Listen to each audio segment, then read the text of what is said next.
Okay, good morning. कैसे हैं सब? बढ़िया। एक बार ऑनलाइन वाले का इस सब का कंफर्म कर देंगे, आवाज़ वीडियो सब क्लियर है?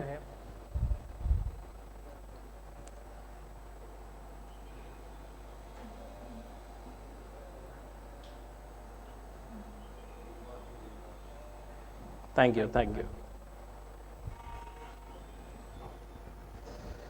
Okay, good morning everyone. Welcome to guidance cum motivation session for CA foundation students. Okay, अभी अभी रिजल्ट्स आए हैं। Results as you all know जैसे एक्सपेक्टेड थे वैसे तो बिल्कुल नहीं है, ठीक है। कैन आई सी कितने लोग यहाँ पर ऐसे हैं जिनका क्लियर नहीं हो पाया है इस अटेम्प्ट में? Online guys can raise their hands.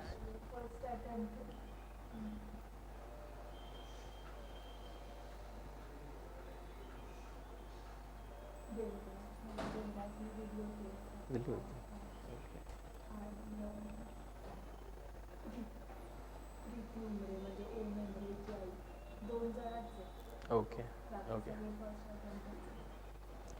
Okay, ठीक है, good to know. Before starting, a quick intro about me. I am CA Kaushik Agrawal.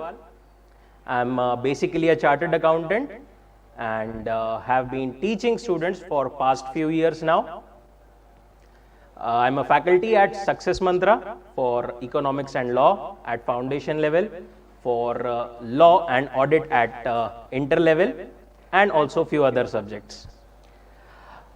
Don't worry, यहाँ पर हम कोई अभी प्रमोशन की या इसकी कोई ज़्यादा बात नहीं करने वाले। हम लोग बात करने वाले हैं आपके लिए सीए फाउंडेशन की एग्ज़ाम जो अभी आपकी आने वाली है, मे बी सितंबर या फिर जनवरी, जो भी आपका अटेम्प्ट है उसके लिए, ठीक है। कुछ बच्चे जिनका फर्स्ट अटेम्प्ट रहेगा और कुछ बच्चे जो फेल हो गए हैं, ठीक है। जो लोग फेल हो गए हैं पहले बात करते हैं उनसे, ठीक है। जो शायद मतलब अभी फेल हुए हैं उन्हें ही सबसे ज्यादा बात करने की अभी जरूरत होगी, राइट?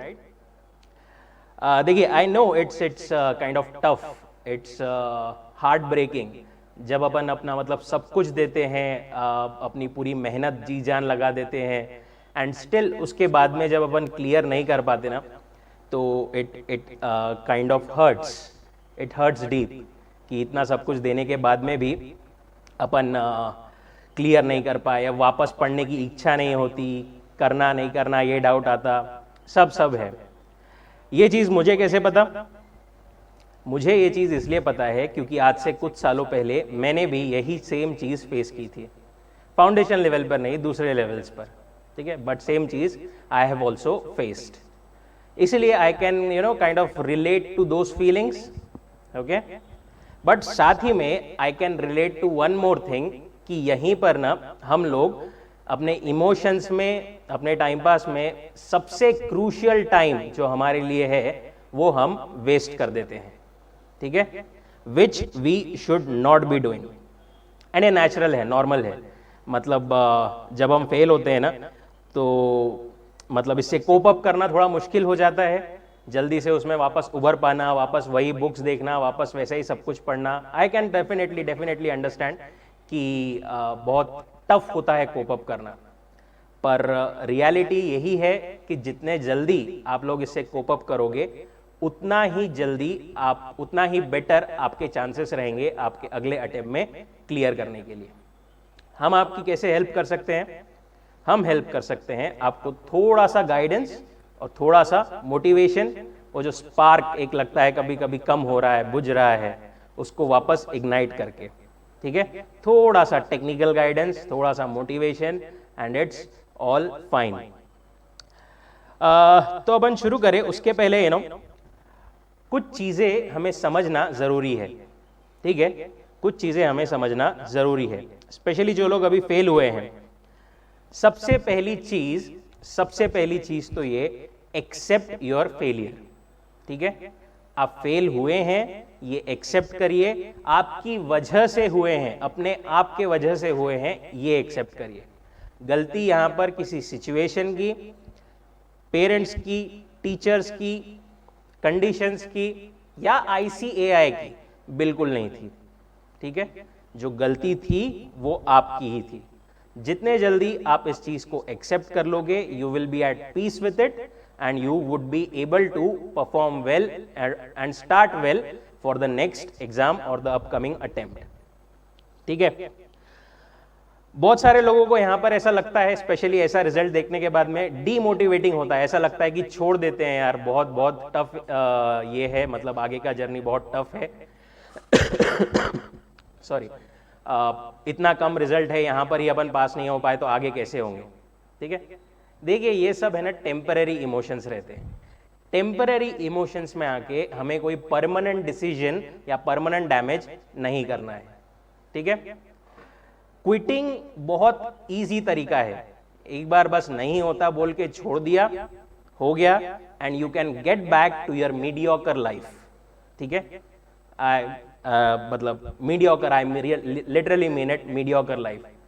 आप सीए में आए हो कुछ अच्छा करने के लिए, कुछ बेहतर करने के लिए, अपनी लाइफ, अपने पेरेंट्स की लाइफ, अपनी फैमिली की लाइफ सिचुएशंस बदलने के लिए, तो मेहनत तो करनी पड़ेगी।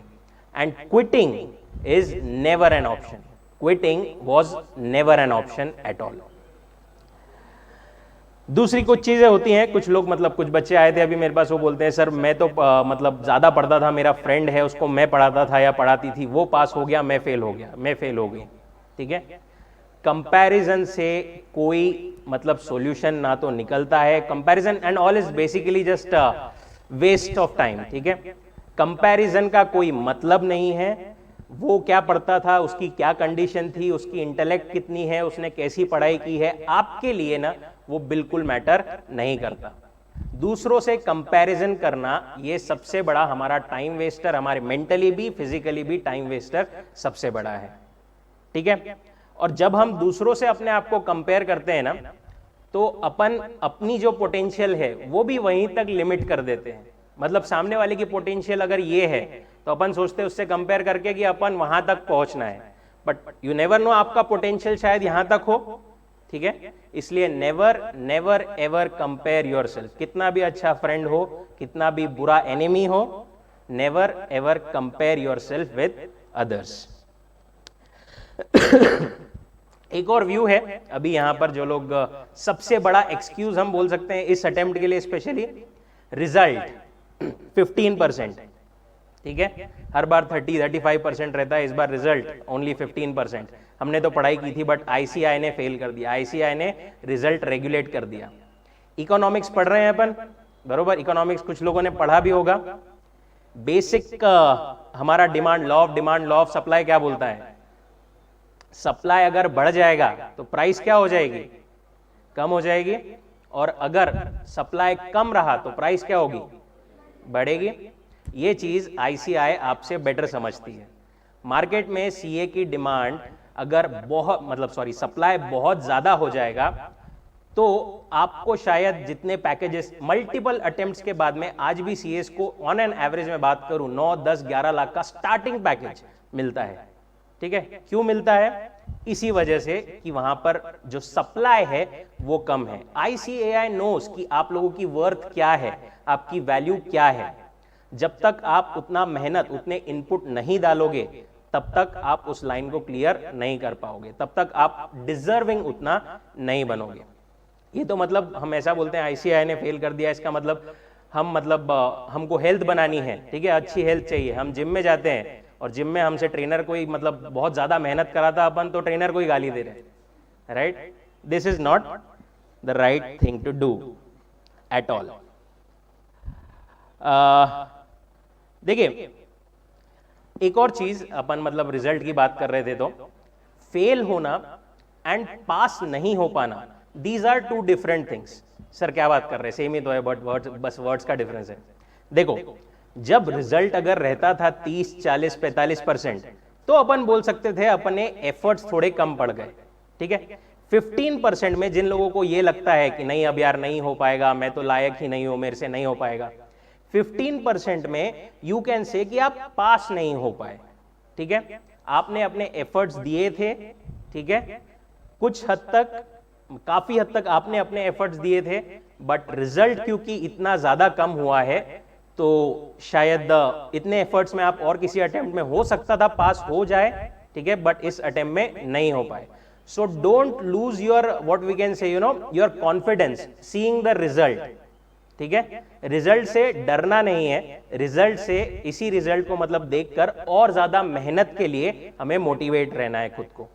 ठीक है, आने वाले अटेम्प्ट्स में रिजल्ट क्या होगा कैसा होगा इसका छोड़ दो, अगले वाले रिजल्ट में अगर 15% नहीं 1.5% भी रिजल्ट रहा तो I will be there in that 1.5%. इस एटीट्यूड के साथ में आपको अब मेहनत करनी पड़ेगी. क्योंकि देखो सीए ना हमको बेसिकली सिर्फ आईक्यू से टेस्ट नहीं करता, हमको ईक्यू से भी टेस्ट करता है. हमारा इमोशनल कैपेसिटी कितना है, हमारी मतलब परफॉर्म करने में हम कितने सक्षम हैं, हम कितना प्रेशर झेल सकते हैं. ठीक है, एक दिन के गैप से हमारी एग्जाम होती है, एक पेपर खराब गया कि बहुत सारे लोग आगे के सारे पेपर्स छोड़ देते हैं. ठीक है, जो कि हमें बिल्कुल भी नहीं करना है एट एनी कॉस्ट. ठीक है, मेक श्योर कि आप पहले पेपर से लेकर आखिरी चौथे पेपर तक हर एक पेपर अपने फुल थ्रॉटल में फुल एकदम अच्छे तरीके से पेपर अपने सारे दो. ठीक है, एक होता है लोगों को मतलब जो फेल हो गए स्पेशली उनको ये डर होता है, या जो अटेम्प्ट दे रहे हैं उनको ये प्रेशर होता है कि अरे यार अगर मैं फेल हो गया, मैं फेल हो गई तो लोग क्या सोचेंगे, वो क्या बोलेगा, ये क्या बोलेगी. लोगों का ओपिनियन आपके बारे में मैटर नहीं करता. ठीक है, लोगों को आपकी अपब्रिंगिंग्स, आप बचपन से क्या क्या किया है, आपने कितने मतलब हार्डशिप्स देखे हैं, आपके फैमिली ने कितने हार्डशिप्स देखे हैं, आपकी सिचुएशंस क्या रही है, आपकी कंडीशंस क्या रही है, किसी को नहीं पता. ना आपके फ्रेंड्स को, ना सोसाइटी को, किसी को नहीं. तो उन लोगों का ओपिनियन आपके बारे में बिल्कुल भी मैटर नहीं करता. व्हाट मैटर्स इज आपका अपने बारे में ओपिनियन, आपके फैमिली का, आपके पेरेंट्स का आपके बारे में opinion. All you should be caring is that only.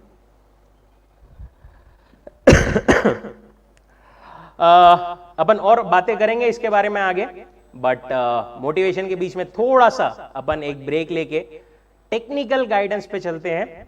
ठीक है, हर सब्जेक्ट में आपको अभी कैसे पढ़ाई करनी है, कैसे प्रिपरेशन करनी है, क्या कर सकते हो आप बेटर, इसके लिए I would like to invite Saili ma'am, founder of Success Mantra Institute, on the dais. Hi.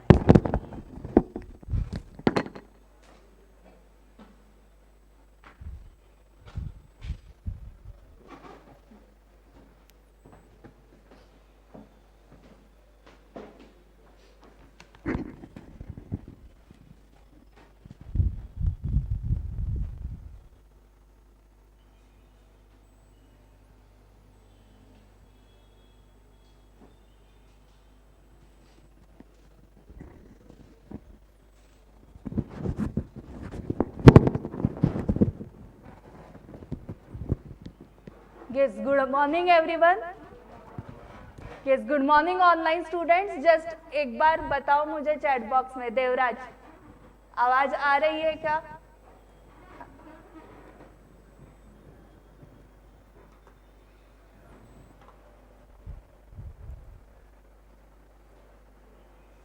Okay, सो आज जो स्टूडेंट्स अटेंड कर रहे हैं ये सेशन, 3 टाइप के स्टूडेंट्स इधर बैठे हैं. जो जून में फेल हुए हैं वो सितंबर में एग्जाम देंगे.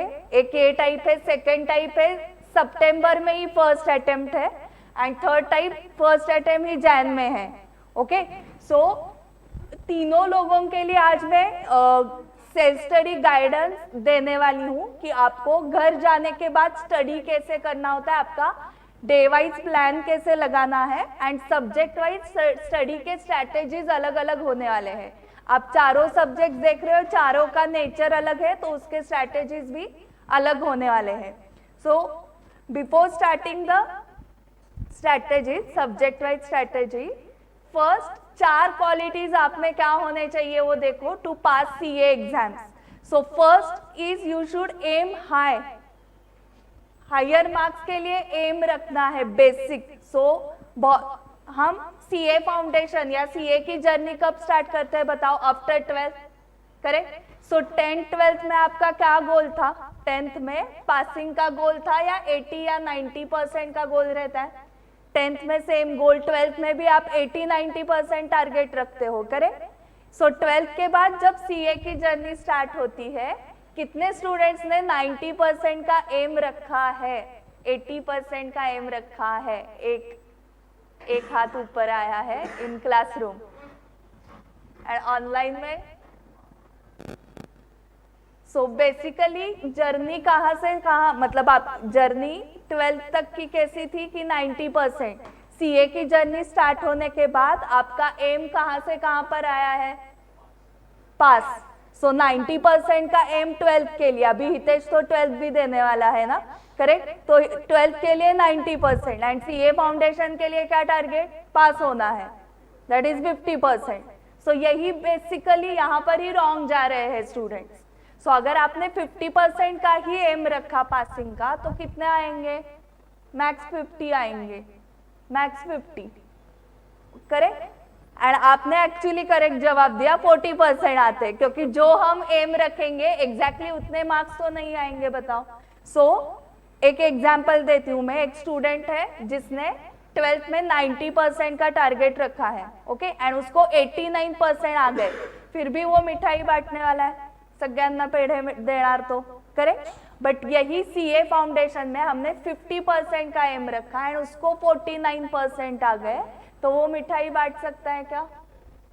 क्यों नहीं? 1% का ही फर्क है ना दोनों इसमें। 90 का एम रख के 89 आ गए, 50 का एम रख के 49 आ गए। सो 1% का ही डिफरेंस है इन मैथमेटिक्स, बट उस रिजल्ट का मीनिंग क्या है? 50 का मीनिंग है पास एंड 49 का मीनिंग है फेल, ओके? इसलिए टारगेट ही आपको हाई रखना चाहिए। एंड आपने सीए एग्जाम्स में देखे हैं क्या? टॉपर्स के मार्कशीट्स आप गूगल पे जाके सर्च करो, 340, 348 के टॉपर्स है इन CA foundation, okay? Inter and final में भी बहुत अच्छे अच्छे स्कोर आए हैं, बट स्पेसिफिक आपके एग्जाम के लिए, फाउंडेशन एग्जाम के लिए, आप फाउंडेशन के टॉपर्स के मार्कशीट्स देखो, उनको 340 अबाउ स्कोर है, मतलब उनको 80-70 मार्क्स मिल रहे हैं पर सब्जेक्ट। सो पहले तो ये चीज ध्यान में रखो कि हमें हायर स्कोर करना है, 70 अबाउ, मतलब मिनिमम 70 का टारगेट रखो। सेकेंड चीज, have a good self confidence. Good self confidence मतलब क्या? दो टाइप के स्टूडेंट्स फेल होते हैं हमेशा, ओके? At all levels. मैंने अभी तक लास्ट 7-8 ईयर्स में जो देखा है, जो फेल हुए हैं स्टूडेंट्स, आइदर वो ओवर कॉन्फिडेंट होते हैं, नहीं तो अंडर कॉन्फिडेंट होते हैं, ओके? आपने भी ऑब्जर्व किया होगा, कोई कोई ओवर कॉन्फिडेंस में फेल होता है एंड कोई अंडर कॉन्फिडेंस की वजह से फेल होता है। सो पास कौन होता है फिर? सक्सेसफुल कौन होता है? जिसका कॉन्फिडेंस लेवल नॉर्मल है, ओके? सो ये नॉर्मल कॉन्फिडेंस लेवल कैसे रखना है, उसके लिए भी मैं कुछ ट्रिक्स आपको बताती हूँ। हमें खुद को समझता है हमारा कॉन्फिडेंस लेवल कैसे है, करेक्ट? ओवर कॉन्फिडेंस जा रहा है तो क्या बताना है खुद को? 100 बच्चे बैठे एग्जाम के लिए, तो कितने पास होने वाले हैं? 15। अगर अभी इसका ही बेस रखो, आप पुराना वाला बेस छोड़ ही दो, 25%, 30% रिजल्ट का, 100 में से 15 स्टूडेंट्स ही पास होने वाले हैं, ओके? ये खुद को बताओ तो ओवर कॉन्फिडेंस कम हो जाएगा। एंड अगर आपका अंडर कॉन्फिडेंस हो रहा है, तो उसको नॉर्मल करने के लिए खुद को पूछो कि फर्स्ट स्टैंडर्ड से अभी तक 12th तक आपको अबाउ 50% हर साल मिले हैं ना स्कूल में, 11th 12th में भी अबाउ 50% मिले हैं। सो उतने ही परसेंटेज लाने हैं ना हमें, करेक्ट? सो मिनिमम 50% लाने, सो उससे क्या होगा? कॉन्फिडेंस लेवल बढ़ जाएगा।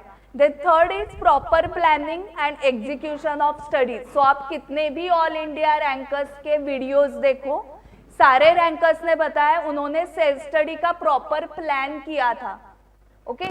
सो अभी जो सितंबर में स्टूडेंट्स एग्जाम दे रहे हैं, उनके लिए तो बहुत हेक्टिक प्लान होने वाला है, क्योंकि दिन ही कितने बच्चे काउंट करो, अगस्त के 30 डेज एंड सितंबर के 10, सो अराउंड 40 डेज है आपके पास सिर्फ। सो आपको अराउंड 12 आवर्स स्टडी करना पड़ेगा। एंड जो जनवरी में एग्जाम देने वाले हैं उनके लिए अभी तो उनके क्लासेस चालू होंगे, सो क्लासेस में जो भी पढ़ा है उसकी रिवीजन करनी है, डेली होमवर्क करना है। सो उतना भी शेड्यूल कंसिस्टेंटली फॉलो किया तो आपको अच्छे रिजल्ट मिल जाएंगे।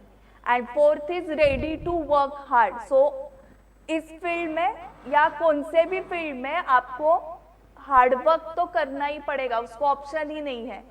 ओके, एक जस्ट 2 मिनट के लिए इमेजिन करो, जो भी आपका सिलेबस है, हाँ, अराउंड 10 to 12 चैप्टर्स होंगे, 10 to 15 on an average. So 4 subjects के मिला के 40 चैप्टर्स है। सो 40 चैप्टर्स में जितने भी क्वेश्चंस है वो सारे क्वेश्चंस आपके 4-5 टाइम्स सॉल्व हो चुके हैं, हाँ, ऑल 4 सब्जेक्ट्स, उसमें से ऑल चैप्टर्स के all questions 4 to 5 times solve हो चुके हैं। ये 2 मिनट के लिए इमेजिन करो एंड फिर बताओ कि आप फेल हो सकते हो क्या इतनी रिवीजन करने के बाद। सो फेल कौन होता होगा आप ही बताओ, जिनकी रिवीजन कम हुई है। ओके, 2 बार 3 बार ही रिवीजन हुई है तो आपका रिजल्ट कंफर्म नहीं बता सकते हम, बट 5-6 टाइम्स आपने अगर रिवाइज किया है तो आईसीआई कितना भी परसेंटेज रिजल्ट लगा दो, 25% उन्होंने लगाया, 30 लगाया, 15 लगाया, तो भी आप पास होने वाले हो। इसलिए आपको ready to work hard. So 5 times revision करनी है, ये ध्यान में रखो। अगर 5 टाइम्स किया है तो कौन सा भी रिजल्ट आने दो, आप पास हो जाओगे, कंफर्म पास हो जाओगे। मेरे सीए फाइनल ग्रुप 2 के टाइम 3% रिजल्ट लगा था। सो नंबर ऑफ रिवीजन ज्यादा थी तो मैं क्लियर हो गई थी, क्योंकि मुझे ये फॉर्मूला पता चल गया था कि इंस्टीट्यूट क्या करती है, उनका study material, past papers, mock test, RTP, इधर से ही क्वेश्चंस आते हैं एंड वही क्वेश्चंस को हमने बार बार रिवाइज किया तो 70 to 80% पेपर वहां से ही होता है। सो बाकी 20% नया जो आ जाएगा, जो आपने कभी भी लाइफ में क्वेश्चन नहीं देखा है, वो तो आपको उसी 3 आवर्स में दिमाग लगाना पड़ेगा, उसकी गारंटी तो नहीं दे सकते हैं।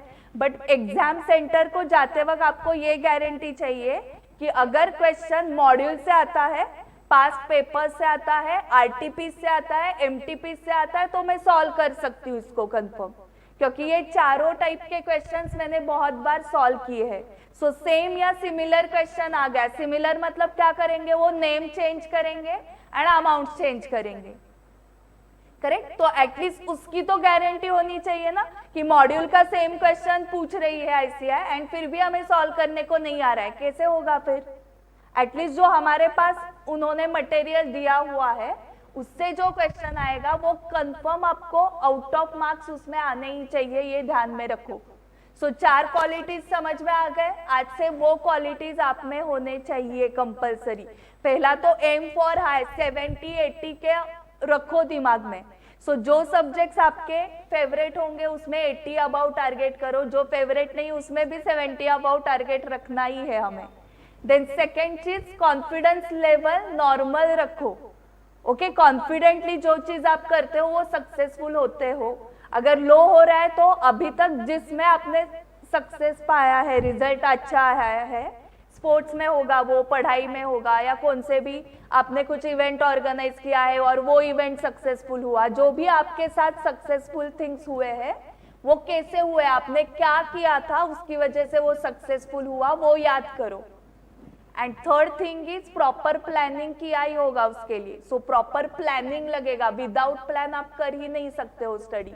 कि आज का मूड हो रहा है, सुबह उठने के बाद मूड चेक करते हैं, ओके अभी अकाउंट्स का मूड हो रहा है फिर अकाउंट्स करते हैं, फिर दोपहर में क्या मैथ्स का मूड हो रहा है तो मैथ्स करते हैं।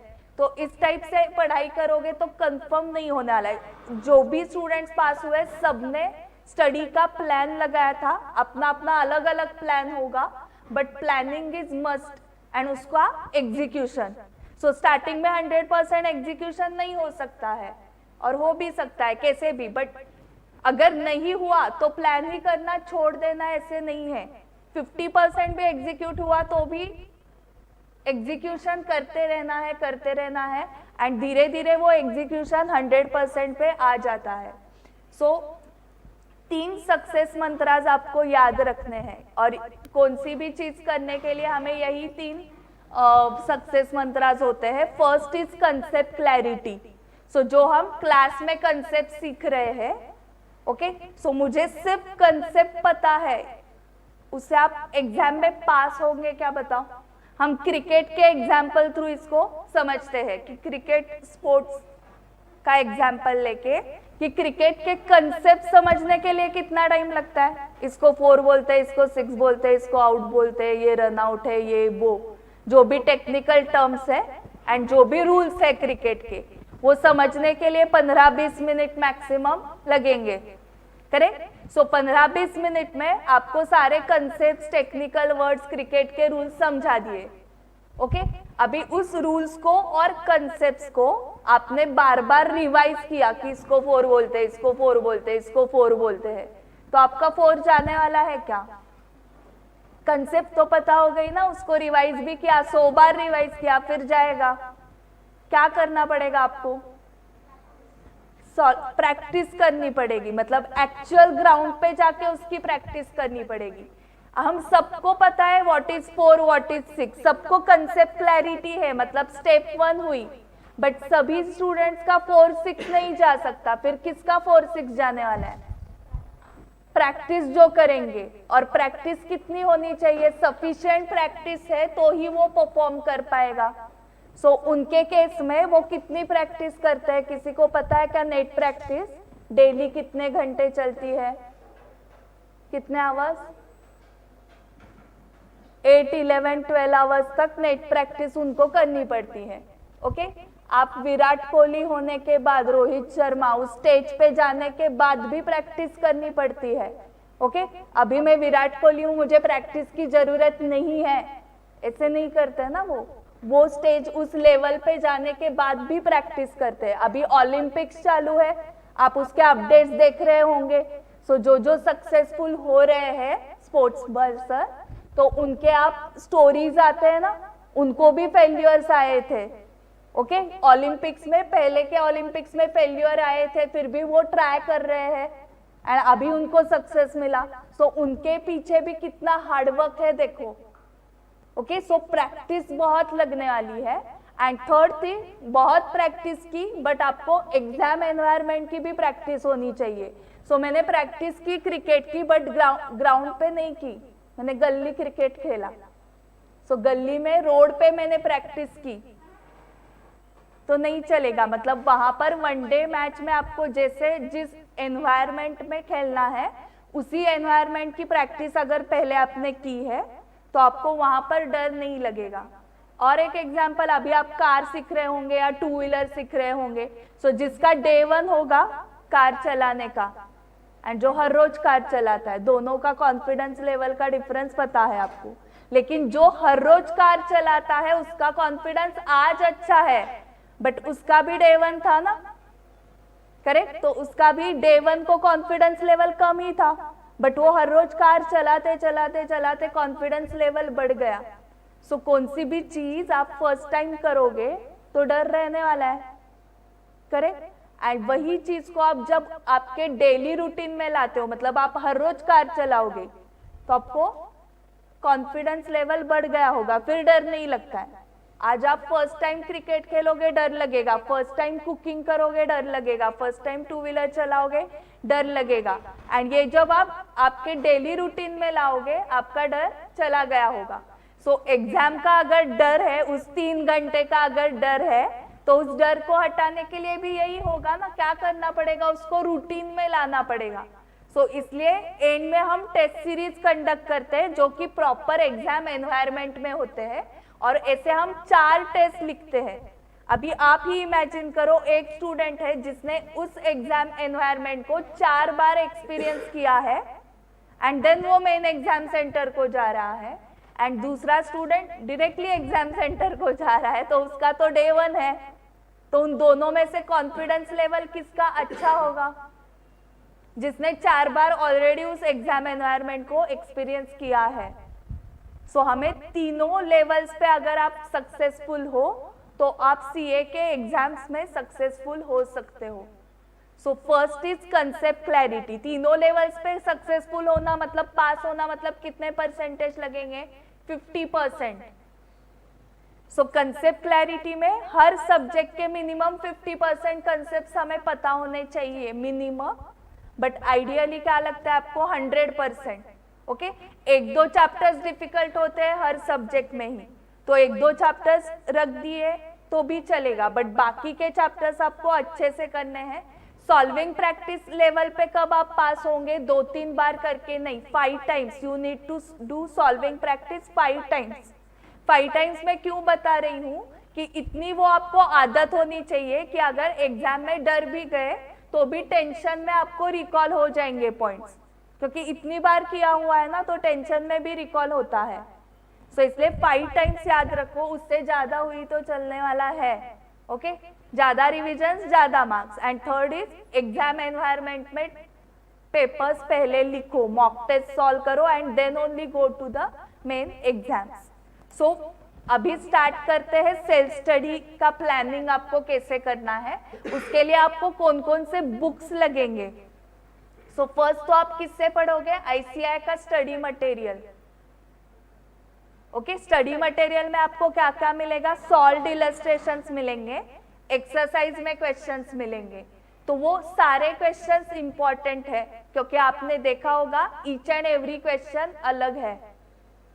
सो आपको कौन सा भी क्वेश्चन स्किप नहीं करना है स्टडी मटेरियल का। All illustration, exercise question including true और false for accounts and theory questions for accounts. So ये मेन स्टडी मटेरियल तो सबका 5 टाइम्स होना चाहिए। उसके बाद past papers, mock test papers and revision test papers. So हर एग्जाम के लिए हमारी CA institute 2 mock test conduct करती है। सो मई 2018 से अभी तक के मॉक टेस्ट पेपर्स इतने आपके पास सॉल्विंग के लिए है, हर एग्जाम के लिए 2-2। देन पास्ट एग्जाम पेपर्स मई 18 से अभी तक के सारे past papers. And revision test papers क्या होते हैं? हर चैप्टर का एक एक क्वेश्चन प्रैक्टिस के लिए इंस्टीट्यूट देती है, वो भी हर एग्जाम के लिए एक एक आरटीपी आ जाता है। तो इसके कंपाइलेशंस आपको मिलेंगे। कंपाइलेशन मतलब चैप्टर वाइज ये सारे पास्ट पेपर्स, आरटीपीज, एमटीपीज एक साथ किए हुए। तो आपको चैप्टर होते ही उसका मॉड्यूल एंड इमीडिएटली ये कंपाइलेशन कंप्लीट करना है। आपके पास क्वेश्चन बैंक तो है, बट उसके साथ साथ समरी भी होनी चाहिए। सो लॉ में आपको समरी लगेगी, इकोनॉमिक्स में समरी लगेगी, अकाउंट्स में रिक्वायर्ड नहीं है क्योंकि ज्यादा थ्योरी पे फोकस करना ही नहीं है, डायरेक्टली आप क्वेश्चन सॉल्विंग करोगे। मैथ्स के लिए आपको क्या लगेगा? फॉर्मूला बैंक एक साथ होना चाहिए। सो ये सब मटेरियल आपके पास है क्या? एक बार चेक करो, नहीं है तो अभी आपके पास उसको लेना पड़ेगा आपको कहाँ से, तो ठीक है। सो बुक्स हो गए। अभी डे वाइज प्लान कैसे लगाना है देखो, 2 to 3 आवर्स का एक स्टडी का स्लॉट करना है आपको। 2 to 3 आवर्स। अगर स्टार्टिंग में आप 3 आवर्स नहीं बैठ सकते हो एक जगह पे, तो 2 आवर्स से मिनिमम स्टार्ट करो। ओके, मी अर्धा तासापेक्षा जास्त बसूच शकत नाही, असं असेल तर खूपच मजा आहे बरं का, म्हणजे मग आपला खूपच अजून टारगेट पार करायचं है। मिनिमम 2 आवर्स से स्टार्ट करना है आपको। एग्जाम में आपको कितनी देर बैठना है? अकाउंट्स के पेपर के लिए, लॉ के पेपर के लिए 3 घंटा एक जगह पे बैठना है विदाउट मोबाइल। ओके, ये सबसे डेंजरस है मैम। इधर तक ठीक था 3 आवर्स, विदाउट मोबाइल मतलब तो बाप रे। सो उसकी आदत लगानी चाहिए ना। अकाउंट्स एंड लॉ का पेपर 3 आवर्स का होने वाला है, मैथ्स एंड इको का 2 आवर्स का पेपर होने वाला है। सो आपको एक स्लॉट 2 to 3 आवर्स का करना है। एंड जब आप स्टडी कर रहे हो तब आपका मोबाइल आपके रूम में ही नहीं चाहिए। आप जहां पर बैठ रहे हो उस रूम में मोबाइल नहीं चाहिए, और उस रूम में रख रहे हो मोबाइल तो आइदर उसको पूरा साइलेंट करके ड्रॉवर में डाल दो, मतलब आपके सामने मोबाइल आपको नहीं दिखना चाहिए पढ़ाई करते वक्त, क्योंकि वही बड़ा डिस्ट्रैक्शन है, सबसे बड़ा डिस्ट्रैक्शन वही है। वो 2-3 घंटे आप और पढ़ाई, इतना ही होगा। अगर आप लेक्चर्स देख रहे हो तो ही ठीक है, आपके पास तब मोबाइल लगेगा ही। बट अगर आप खुद से सॉल्विंग कर रहे हो तो सॉल्विंग करते वक्त आपके आजू बाजू में डेस्क के ऊपर मोबाइल नहीं चाहिए। ठीक है मैम, साइलेंट करके रखता हूँ वहां पर ही, लेकिन ऐसे इधर भी दिखा ना तो भी डिस्ट्रैक्शन होता है। तो साइलेंट करके डेस्क पे होना ही नहीं चाहिए। मोबाइल क्यों लगता है स्टडी करते वक्त? ओके, एग्जाम में क्या करोगे, 3 घंटे कैसे बैठोगे फिर विदाउट मोबाइल बैठना है हमें। सो ये फर्स्ट चीज ध्यान में रखो, सबसे बड़ा डिस्ट्रैक्शन वही है कि जिस टेबल पे आप पढ़ाई कर रहे हो उस टेबल पे सिर्फ बुक्स होने चाहिए एंड स्टेशनरी जो आपको लगती है, मोबाइल नहीं होना चाहिए। एंड 3 आवर्स पढ़ाई करने के बाद 10-15 मिनट का ब्रेक लो। ओके, सो स्टडी का डेली का टाइम टेबल कैसे लगाना है देखो।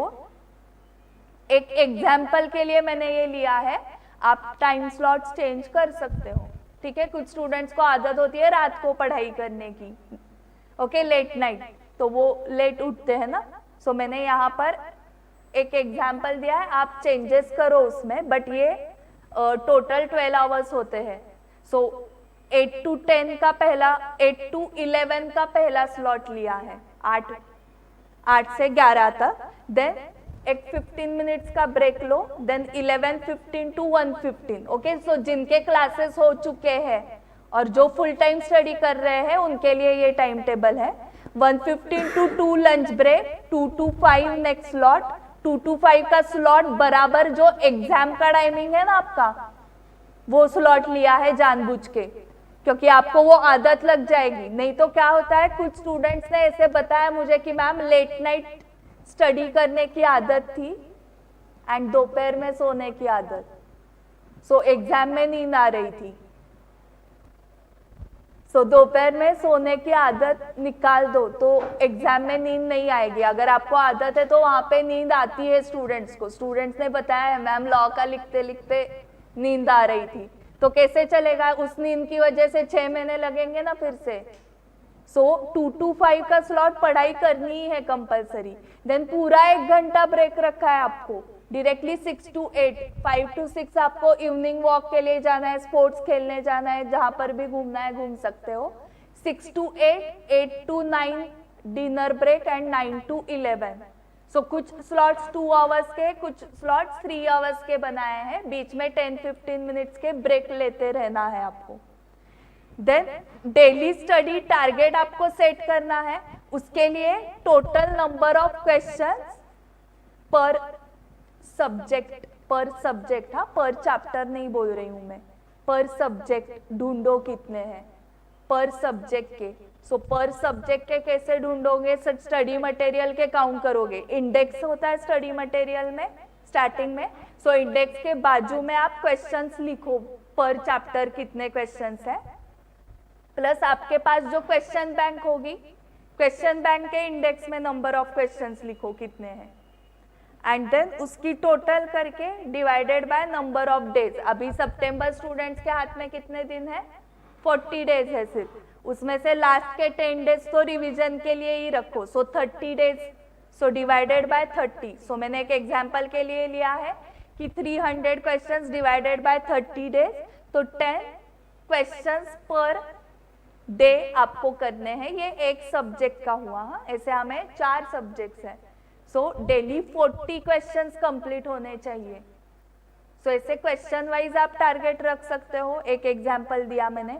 दूसरा, आप नंबर ऑफ पेजेस का भी टारगेट रख सकते हो for theory.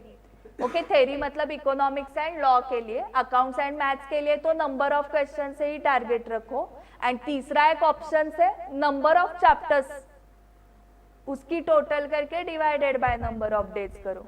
So day wise plan बनाने के लिए ये 3 ऑप्शंस आपके पास है, number of questions divided by days, number of pages divided by days, या number of chapters. Okay, days divided by chapters करना पड़ेगा, वहां पर उल्टा करना पड़ेगा।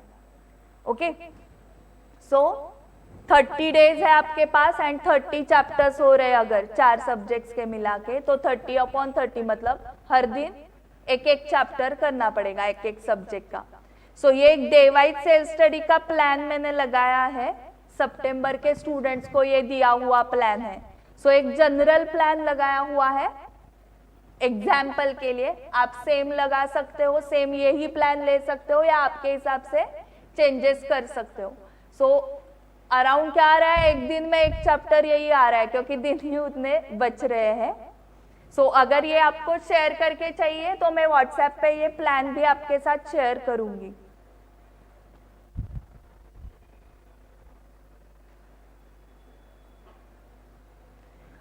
ओके, सो प्लानिंग हो गया, बुक्स हो गए, प्लानिंग हो गया. नाउ नेक्स्ट इज स्टडी कैसे करना है. सो पहले मैं थ्योरी सब्जेक्ट्स ले रही हूँ क्योंकि बहुत सारे स्टूडेंट्स को थ्योरी सब्जेक्ट्स में प्रॉब्लम जाता है कि सेल्फ स्टडी कैसे करना है. तो मेन चीज तो डेली स्टडी करना ही पड़ेगा. सितंबर वालों के लिए तो ऑप्शन ही नहीं है, डेली स्टडी करना है आपको थ्योरी ऑल 4 सब्जेक्ट. बट जनवरी में जो स्टूडेंट्स एग्जाम देने वाले हैं आपको डेली लॉ एंड इकोनॉमिक्स करना ही है. रीजन बताती हूँ, अगर गैप हो गया तो भूल जाते हैं हम. ओके, सो किसी दिन आप बीमार हो, आपके घर पे कुछ फंक्शन है, फेस्टिवल है, इस टाइप के डेज की वजह से क्या होता है, गैप होती है.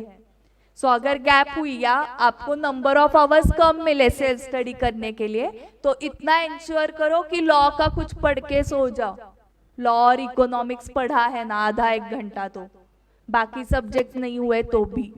सो consistency mainly law and economics के लिए आपको रखनी पड़ेगी. लॉ इकोनॉमिक्स में भी ज्यादा कौन सा, लॉ. ओके, लॉ तो हर दिन पढ़ना ही पड़ता है. So first thing this, first time read करते वक्त मेन कंटेंट पूरा रीड करोगे and underline the key points. So underline करके आप खुद की समरी बना सकते हो. वो नहीं करना है, आपके पास नहीं है टाइम अंडरलाइनिंग करने के लिए. आप सितंबर में दे रहे हो तो किसी का रेडीमेड समरी चार्ट्स लो. ओके, एक तो समरी नोट, समरी चार्ट्स या फिर की पॉइंट्स, ये आपके पास होने चाहिए. रीजन, आप मेन टेक्स्ट जो है स्टडी मटेरियल का वो रिवीजन के टाइम बार बार नहीं पढ़ सकते. जो फर्स्ट टाइम रीडिंग के लिए आपने टाइम लिया है उतना ही टाइम रिवीजन के लिए कैसे लोगे ना. जब भी रिवीजन्स करते जाओगे तो आपको क्या करना पड़ेगा, टाइम कम करना पड़ेगा.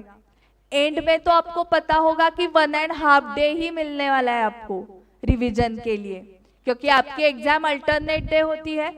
सो अकाउंट्स का पेपर लिखने के बाद अकाउंट्स का इवनिंग का टाइम, नेक्स्ट डे छुट्टी होगी वो टाइम, एंड लॉ के दिन मॉर्निंग. इस 1.5 दिन में आपको पूरा सिलेबस रिवाइज करना है.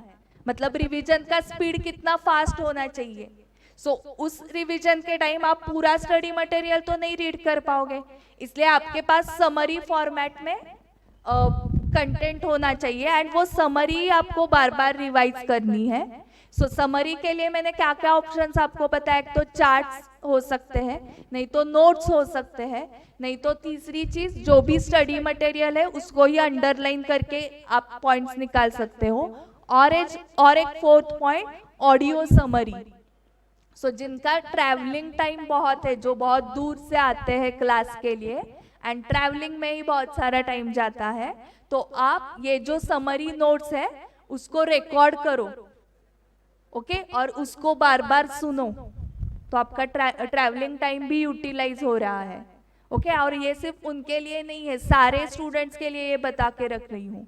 सो आपको बोर हो रहा है पढ़ाई करने के लिए, बैठ के बुक रीड नहीं करना है, तो सोते सोते तो एटलीस्ट ऑडियो सुनते सुनते वो कीवर्ड्स तो अंदर जाएंगे ना. Correct. So audio summary will help you. ये मैंने खुद सीए फाइनल में किया था, खुद से रिकॉर्ड करके lunch break, tea break, coffee break, उसमें ब्रेक में ये ऑडियो बार बार मैं सुनती थी. सो वो क्योंकि लॉ में पूरा खेल कीवर्ड्स का है. ओके, आप लीगल लैंग्वेज लिखोगे तो ही मार्क्स मिलते हैं. जनरल पॉइंट्स को, मन की बात को, मनाच्या श्लोकांना मार्क्स नाही आहेत. ओके, ते FY BCom SY BCom मध्ये मार्क्स मिळतात. तुम्ही 2-2 पानं लिहा आणि मार्क्स मिळतात. यहाँ पर आप 2 पेजेस लिखोगे एंड उसमें अगर वो लीगल लैंग्वेज नहीं है, की पॉइंट्स नहीं है, तो 2 पेजेस लिखने के बाद भी 0 मार्क्स मिलेंगे. सो वही लैंग्वेज आने के लिए, वही कीवर्ड्स आने के लिए आपको बार बार उसको सुनना पड़ेगा. And next thing, question answers की राइटिंग प्रैक्टिस करनी पड़ती है. बहुत राइटिंग प्रैक्टिस करनी पड़ती है.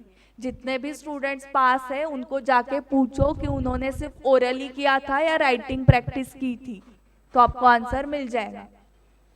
सो जैसे आप अकाउंट्स, मैथ्स, इकोनॉमिक्स में सॉल्विंग करते हो, सेम आपको लॉ में भी क्वेश्चन आंसर्स की राइटिंग प्रैक्टिस करनी पड़ेगी. ओके, सो कुछ क्वेश्चन आंसर्स आप डिटेल में लिख सकते हो. जो बहुत डिफिकल्ट लग रहे हैं वो पहले देख के लिखो आंसर्स एंड देन बिना देख के लिखो.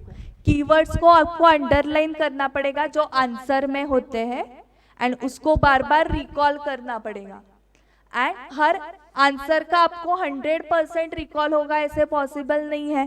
सो आपको क्या स्ट्रैटेजी यूज करनी है, मिनिमम 50% पॉइंट्स आपको रिकॉल होने चाहिए. मतलब अगर 10 लाइन का आंसर है तो उसमें से मिनिमम 5 लाइन्स रिकॉल हो रहे हैं ना, वो चेक करो. अगर 5 लाइन्स रिकॉल हो रहे हैं मतलब वो आंसर आपको आ रहा है.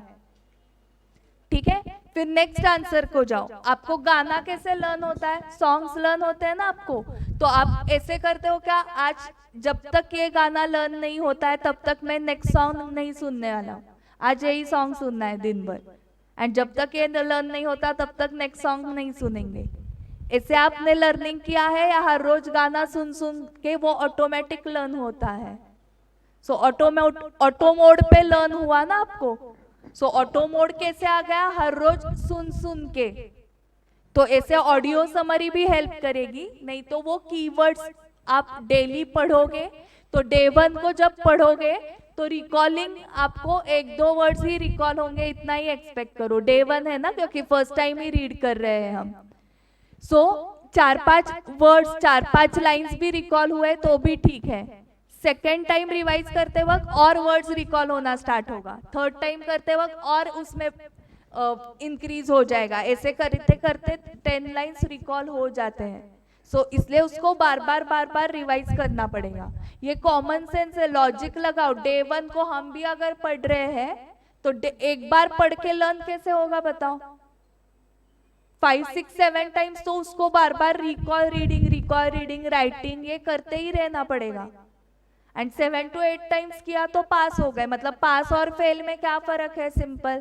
इन्होंने 2-3 बार रिवाइज किया है जो फेल हुए हैं, एंड जो पास हुए उन्होंने कितनी बार रिवाइज किया उसको 7-8 टाइम्स.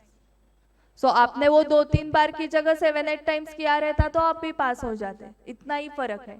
ठीक है, इसके लिए आप एक इमेजिन करो कि आप सीए फाउंडेशन लॉ के पेपर चेकर हो, सीए इंस्टीट्यूट के. आप पेपर चेक करो ऐसे 2 मिनट के लिए इमेजिन करो. एक बार आपको चेकर की मनस्थिति माइंडसेट समझ में आ गया कि वो पेपर चेक कैसे करता है, तो आपको समझेगा कि उसको इम्प्रेस कैसे करना है.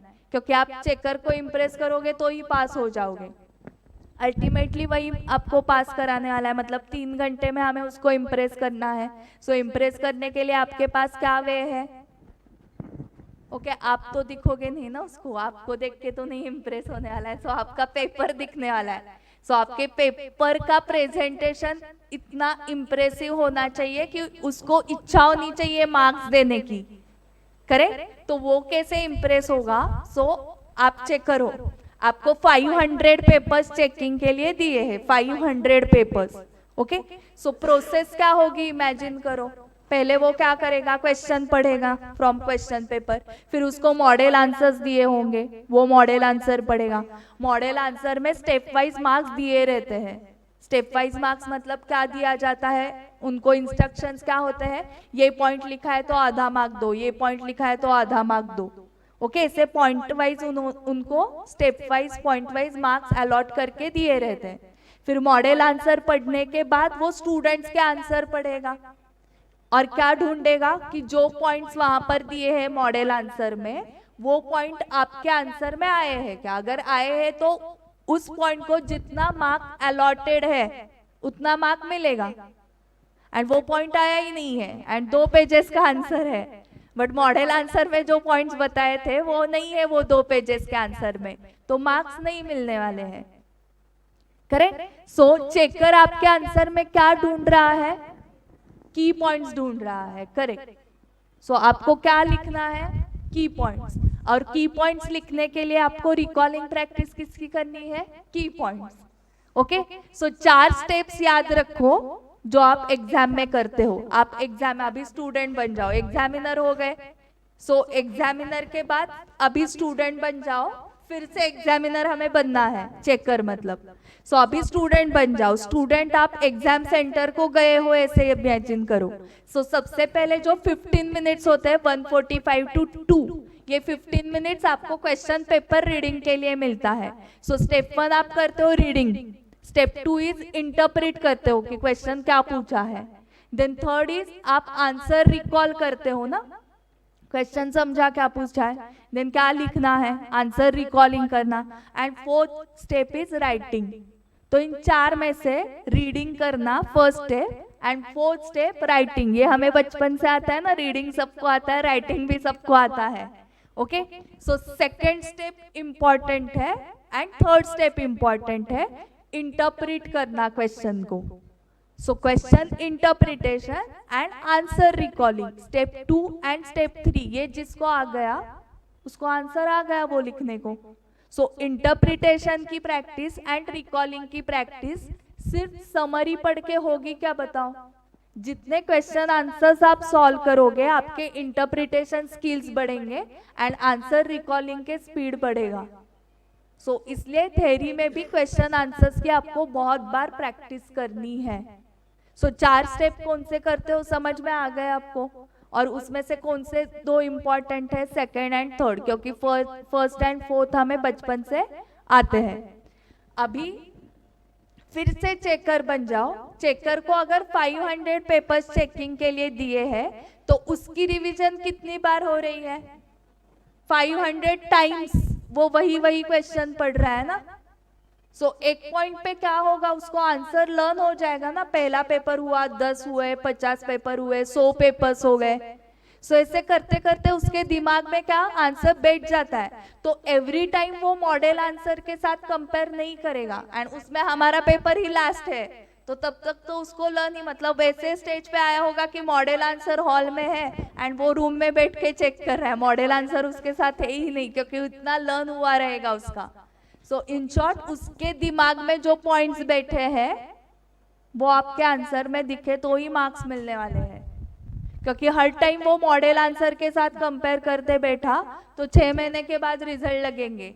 1 महीने में उसको पेपर्स चेक करके देने हैं। अभी के एग्जाम आपने देखी 26 जून को एग्जाम खत्म हुई थी एंड रिजल्ट लगा कब? 29 जुलाई को, मतलब 1 महीने में रिजल्ट ही लग रहा है, तो उसको 25 दिन में चेक करके देने हैं पेपर्स। सो कितना फास्ट चेक करता है वो। ओके, एंड वो फटाफट मार्क्स कब दे पाएगा? जब पॉइंट्स मैच होंगे तब। इधर कुछ अलग पॉइंट्स लिखे हैं मॉडल आंसर में, आपके आंसर में कुछ मन की बात ही चल रही है और कुछ भी मैच नहीं हो रहा है, तो वो ज्यादा कष्ट नहीं लेने वाला है। हाँ, वो ऊपर से पढ़ के देखेगा, अरे कुछ मैच नहीं हो रहा है, डायरेक्टली 0, तो मे बी एक सेंटेंस मैच होता रहेगा फिर भी 0 मिलने वाला है, क्योंकि वो फास्ट रीड करने वाला है। सो थ्योरी सब्जेक्ट्स की पढ़ाई कैसे करनी है? सिर्फ समरी पढ़ के चलेगा क्या? मेन क्या है? क्वेश्चन आंसर्स करना। ठीक है, नेक्स्ट देखो, न्यूमेरिकल सब्जेक्ट सबसे इजी। ओके, क्योंकि ये अकाउंट सब्जेक्ट आपको 11 से है। सो आपको इसमें भी अगर रिक्वायर्ड है तो समरी बनाओ, रिक्वायर्ड है तो। ओके, नहीं तो डायरेक्टली क्वेश्चन आंसर्स की सॉल्विंग प्रैक्टिस स्टार्ट करो। एंड मैथ्स में आपको फॉर्मूला बैंक लगेगी। Solving practice detail solving and rough solving, ऐसे कॉम्बिनेशन करो। सो डिटेल सॉल्विंग किसका करना है, रफ में सॉल्विंग किसका करना है। मॉड्यूल के तो सारे क्वेश्चंस यूनिक होते हैं तो उसका डिटेल सॉल्विंग करना पड़ेगा। जो मॉड्यूल में क्वेश्चंस है वैसे ही सिमिलर क्वेश्चंस जो क्वेश्चन बैंक में है, रिपीटेड है, सिर्फ अमाउंट चेंज हुए हैं या 1-2 एडजस्टमेंट्स अलग है, तो उसका रफ सॉल्विंग करोगे। बट किसी का भी रीडिंग नाही करोगे की हाँ हे असं असं असं केलं झालं, हाँ हा प्रश्न झाला। नुसतं तुम्ही बघत राहिला तर क्रिकेट बघतानाही खूपच सोपं वाटतं की नाही, काय असा बॉल मार येतोय की तो मारायचा आहे, हातात बॅट आली की कळतं किती सोपं आहे ते। ओके, सो देखते वक्त वो चीज बहुत इजी लगती है, बट जब एक्चुअल सॉल्व करने के लिए जाओगे तो समझता है कि अरे अभी नेक्स्ट स्टेप क्या करनी है। सो आपको solving he each and every question का करना पड़ेगा, इधर रफ सॉल्विंग या डिटेल सॉल्विंग। एंड आपको क्वेश्चंस को शॉर्टलिस्ट करना पड़ेगा, ये दोनों के लिए याद रखो, for numerical questions also and for theory questions. अभी आपके पास 30 क्वेश्चंस होंगे पर चैप्टर। सो सारे 30 क्वेश्चन नेक्स्ट रिवीजन में नहीं हो पाएंगे, सो आपको क्या करना पड़ेगा, शॉर्टलिस्ट करना पड़ेगा, क्लासिफाई करना पड़ेगा। ABC में आप डिवाइड कर सकते हो, A मतलब बहुत इंपॉर्टेंट, B मतलब मीडियम लेवल के, एंड C मतलब जो बाद में कभी भी नहीं देखने हैं, कि वो बहुत इजी है, रात को उठा के भी पूछा तो भी आंसर आ सकता है, इस टाइप के क्वेश्चंस। सो नेक्स्ट रिविजन में आप सिर्फ क्या करोगे, ए एंड बी लेवल के क्वेश्चंस करोगे, उसके नेक्स्ट रिविजन में सिर्फ ए लेवल के क्वेश्चंस करते जाओगे। ओके तो ये जो मार्किंग करोगे वो पेंसिल से करो, एंड एंड में जो करना है हमें रिविजन, उसके लिए last day revision LDR LDR LDR ऐसे मार्क करके रखो क्वेश्चंस को। सो एलडीआर को भी और डिटेल में आपको बाइफरकेट करना है इन एलडीआर 1, एलडीआर 2, एलडीआर 3। 1 2 3 के मीनिंग पता है किसी को? Correct correct. सो अकाउंट्स के दिन इवनिंग में लॉ के क्वेश्चन कौन से पढ़ने हैं या कौन से चैप्टर्स करने हैं, दैट इज एलडीआर 1। एलडीआर 2 मतलब नेक्स्ट डे जो हॉलीडे होगा उस दिन कौन से पढ़ने हैं, एंड एलडीआर 3 मतलब लॉ के पेपर के मॉर्निंग में क्या पढ़ना है। ऐसे आपको सारे जो भी क्वेश्चंस आपने लास्ट डे रिवीजन ऐसे मार्क करके रखे हैं उसको भी 3 स्लॉट्स में डिवाइड करना पड़ेगा, ठीक है। एंड कुछ इंपॉर्टेंट एडजस्टमेंट्स अगर है तो चैप्टर वाइज आप उसकी एक लिस्ट बना सकते हो। हर चैप्टर में कुछ इंपॉर्टेंट एडजस्टमेंट होते हैं, यूनिक एडजस्टमेंट होते हैं, बाकी एडजस्टमेंट्स तो कॉमन होते हैं, मतलब सारे क्वेश्चंस में वो आते ही है। जैसे final accounts of sole proprietor का एग्जांपल लिया अकाउंट्स में, तो क्लोजिंग स्टॉक की adjustment is common. Okay so common adjustments निकाल के जो यूनिक एडजस्टमेंट्स है उसकी लिस्ट करो। सो वो लिस्ट करके उसकी ट्रीटमेंट भी लिखो बाजू में। सो आपको क्या करना है, सिर्फ वो लिस्ट भी आपने रिवाइज की तो भी वो चैप्टर आपका 15 मिनट में 5-10 मिनट में रिवाइज हो सकता है, अगर आपके पास इंपॉर्टेंट एडजस्टमेंट्स की लिस्ट है तो अभी जनवरी के स्टूडेंट्स के पास ये टाइम है कि जैसे जैसे हमारा चैप्टर कंप्लीट हो रहा है तो आप साइड बाय साइड उसकी इंपॉर्टेंट एडजस्टमेंट्स की लिस्ट बना सकते हो, ठीक है। सो ये कुछ टेक्निक्स हुए न्यूमेरिकल सब्जेक्ट सॉल्व करने के लिए।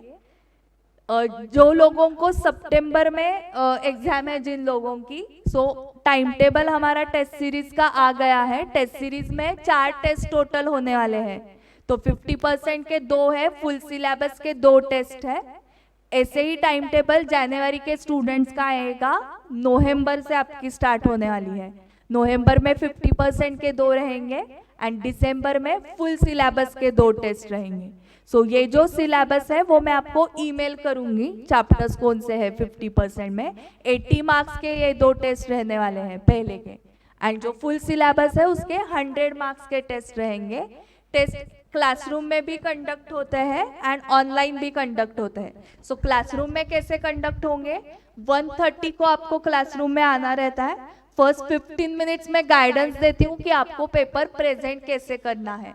सो जो 1:45 to 2 रीडिंग टाइम मिलता है उसमें क्वेश्चन पेपर कैसे रीड करना है, 2 to 5 जो पेपर का टाइमिंग है उसका टाइम मैनेजमेंट कैसे करना है, क्वेश्चन का प्रेजेंटेशन आईसीआई को कैसे एक्सपेक्टेड है, कौन से क्वेश्चन स्टार्टिंग में सॉल्व करने हैं, कौन से बाद में सॉल्व करने हैं, वो सारे स्ट्रैटेजीज आपको 15 मिनट्स में दिए जाएंगे। सब्जेक्ट वाइज अलग अलग स्ट्रैटेजीज होते हैं। Then 1:45 to 2 question paper reading time मिलता है, किसके लिए, सिर्फ अकाउंट्स एंड लॉ के लिए रीडिंग टाइम मिलता है।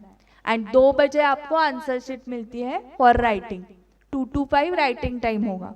ये अकाउंट्स एंड लॉ के लिए हुआ। मैथ्स एंड इको के लिए टाइमिंग इज 2 to 4, 2 ही घंटे, क्योंकि एमसीक्यूज है, क्वेश्चन पेपर रीडिंग के लिए अलग से टाइम नहीं मिलता है, ठीक है। एंड आपको सिर्फ एक ब्लैंक पेज दिया जाता है जो कि क्वेश्चन पेपर का लास्ट पेज होता है, ब्लैंक पेज। उस पे ही आपको 100 एमसीक्यूज का वर्किंग करना होता है मैथ्स का, ठीक है। सो मतलब आपको क्या समझा कि मैक्सिमम आंसर आपका कैलकुलेटर पे ही आना चाहिए, ओके क्योंकि हमारे पास एक पेज ही है उस वर्किंग करने के लिए, ओनली 1 पेज, ठीक है। सो यहाँ पर भी आंसर शीट सप्लीमेंट सब हम प्रोवाइड करने वाले हैं। सो मेन एग्जाम को आप जैसे जाते हो प्रॉपर वैसे एग्जाम एनवायरनमेंट में यहाँ पर टेस्ट कंडक्ट होने वाले हैं। एंड देन आपको जब रिजल्ट मिलता है, चेक पेपर्स मिलते हैं, तो उस दिन चेकर्स काउंसलिंग के लिए आते हैं। 1-to-1 काउंसलिंग होता है, पेपर डिस्कस किया जाता है, चेक पेपर के साथ सजेस्टेड आंसर्स की प्रिंट भी दी जाती है हर स्टूडेंट को। सो चेक पेपर पे डिटेल कमेंट्स भी लिखे रहते हैं। सो 10 में से 7 मार्क्स मिले तो वाई 3 मार्क्स डिडक्टेड, उसका क्वेश्चन वाइज रीजन लिखा रहता है, reason for deduction of marks. So students को समझता है कि एग्जाम में क्या इम्प्रूवमेंट करने हैं, ठीक है। एंड फिर भी कुछ डाउट्स है तो चेकर्स आने ही वाले हैं 1-to-1 काउंसलिंग के लिए। अभी जो स्टूडेंट्स ऑनलाइन टेस्ट लिखते हैं तो उनके केस में जो मैं इंस्ट्रक्शंस यहाँ पर देती हूँ 130 को, वो इंस्ट्रक्शंस ऑडियो थ्रू सेंड करते हैं हम। सो क्वेश्चन पेपर की पीडीएफ एंड 2 ऑडियोज रहते हैं, वो मेल पे जाता है। आपको 2 to 5 उसी टाइमिंग में लिखना पड़ता है, क्योंकि शाम को 7 बजे तक आंसर शीट स्कैन करके पीडीएफ हमें मेल करनी है चेकिंग के लिए। एंड फिर मेल पे आपको check paper and suggested answers आ जाते हैं। चेक पेपर पे कमेंट्स लिखे रहते हैं। एंड आपको अगर काउंसलिंग चाहिए तो चेकर का नंबर प्रोवाइड करते हैं हम, कॉन्टैक्ट नंबर, आप उनके साथ फोन पे आपका पेपर डिस्कस कर सकते हो। सो काउंसलिंग दोनों टाइप के स्टूडेंट्स के लिए होने वाला है, जो क्लासरूम में आके लिखेंगे एंड जो ऑनलाइन लिखेंगे। एंड क्लासरूम में आके जो पेपर लिखते हैं उनके लिए और एक चीज होती है, हम सब्जेक्ट वाइज टॉपर्स निकालते हैं एंड उनको प्राइज डिस्ट्रीब्यूशन होता है रिजल्ट के दिन, ओके। एंड जितने भी अभी तक के टॉपर्स है टेस्ट सीरीज में, वो कंफर्म मेन एग्जाम में पास हो चुके हैं, क्योंकि वो पूरे क्लास में टॉप कर रहे हैं तो ऑब्वियसली वो वहां पर कंफर्म पास हो जाते हैं, ओके। सो इस टाइप से टेस्ट सीरीज कंडक्ट होने वाली है। सो मेरे साइड से गाइडेंस हो चुका है, so thank you very much. Now I again hand over mic to Kaushik sir, जो आपको और मोटिवेशन देने वाले हैं और गाइड करने वाले हैं। एंड उसके बाद आपके कुछ डाउट्स होंगे 1-to-1, वो हम डिस्कस करेंगे।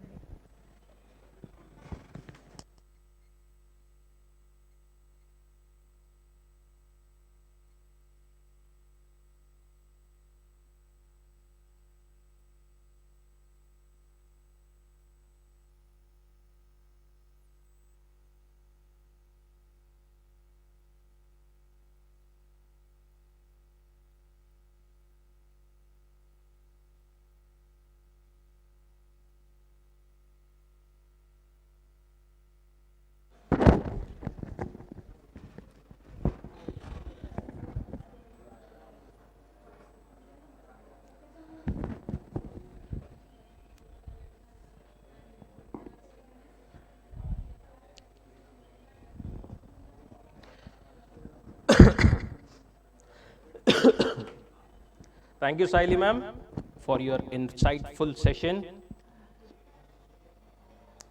Okay, देखिए, मेहनत तो लगेगी हर चीज में, ठीक है, मेहनत तो करनी पड़ेगी। अब आप एक बार में कर लो अच्छे से या फिर 2-3 बार थोड़ी थोड़ी करके करो, चॉइस आपकी है, ठीक है। और 2-3 बार थोड़ी थोड़ी करने में कोई गारंटी भी नहीं है कि हर बार जितनी मेहनत जरूरी है उतनी पूरी पड़ जाएगी अपने को, बरोबर। Okay, before we get on to conclusion, being a faculty for law and economics, आपको थियरी के बारे में एक छोटा सा समराइजेशन, वैसे मैक्सिमम मैम ने आपको डिटेल में सब कुछ बता दिया है, एक quick summarization of what ma'am said and कुछ additional points I would like to add. जो हम मतलब सबसे बड़ा हमारा पेन होता है, जैसे मैम ने बोला थियरी सब प्रैक्टिकल सब्जेक्ट्स तो हम बहुत अच्छे से मतलब कर लेते हैं मैक्सिमम लोग, ठीक है। थियरी जो कि पहला सब्जेक्ट कौन सा, बिजनेस लॉज, एंड दूसरा business economics, this is our मतलब गले की घंटी जो अटकती रहती है बार बार, बरोबर, सब जगह सब मैक्सिमम लोगों को, उसमें भी स्पेशली बिजनेस लॉज, क्योंकि लिखना पड़ता है, ठीक है। देखिए थियरी में है ना, सब लोग मतलब मेजॉरिटी लोग थियरी में प्रॉब्लम्स क्यों फेस करते हैं, क्योंकि थियरी की जो रिक्वायरमेंट्स है, ठीक है, वो मेजॉरिटी लोग पूरी नहीं कर पाते। थियरी की रिक्वायरमेंट्स क्या होती है, पहली होती है कॉन्सेप्चुअल क्लैरिटी, ठीक है, I would say common sense आपके लेवल पर, फाउंडेशन लेवल पर, अगर अपन दोनों की बात करें, लॉ की या फिर बिजनेस इकोनॉमिक्स की, आपका जो मैक्सिमम सिलेबस है ना, it's kind of we can say based on common sense, बस ऐसा है common sense written in complicated language, ठीक है, लॉ बोलो या फिर बिजनेस इकोनॉमिक्स बोलो। पहली चीज, अगर अपन चीजों को समझेंगे नहीं, ऑब्वियसली उसको आंसर वैसा नहीं दे पाएंगे। तो पहली चीज कॉन्सेप्चुअल क्लैरिटी इज मस्ट। यहां पे कॉमनली सब लोग आ जाते हैं, ठीक है, क्लासेस से बोलो, सेल्फ स्टडी से बोलो। Next point, revision. मैम ने भी स्ट्रेस किया, रिवीजन रिवीजन रिवीजन। देखिए, एक बार पढ़ने में समझ जाता है, ठीक है, बट वो समझ के पेपर में रिप्रोड्यूस करने में बहुत डिफरेंस होता है। वो रिप्रोड्यूस कैसे होगा? वो होगा हमारे रिवीजन से। जितनी ज्यादा बार आप रिवीजन करोगे उतना अच्छे से स्मूथली आपका पेपर जाएगा, ठीक है। रिवीजन, वहां पे पेपर में जाकर सोचने का टाइम नहीं होता अपने पास। रिवीजन क्या हेल्प करती है अपने को कि अपन वहां पर जाकर क्वेश्चन दिखा and we should be directly on to writing, ठीक है, फुल थ्रॉटल में continuous we should be on to writing. तीसरी चीज सबसे इंपॉर्टेंट, राइटिंग प्रैक्टिस, ठीक है। देखिए यहां पे आ गया, यहां से जो यहां का डिफरेंस है ना, वो राइटिंग प्रैक्टिस पूरा करता है, और यहीं पर लोग जो है वो मार खा जाते हैं, राइटिंग प्रैक्टिस नहीं करते। हम भी हर साल बोलते हैं, बार बार बोलते हैं, हमको भी हमारे टीचर्स ने बोला था, बट ये चीज सुनने में आसान लगती है, करता मेजॉरिटी जो पब्लिक है वो नहीं है, ठीक है। आप जब तक चीजों को लिखकर देखेंगे नहीं, तब तक आपके हाथ को वो लैंग्वेज, वो स्पीड, वो जो चाहिए हमको लिखने का एक्चुअल वहां पर, वो आएगा नहीं, ठीक है। So writing is very very important. अब एक एक चीजों पर चलते हैं इसमें से।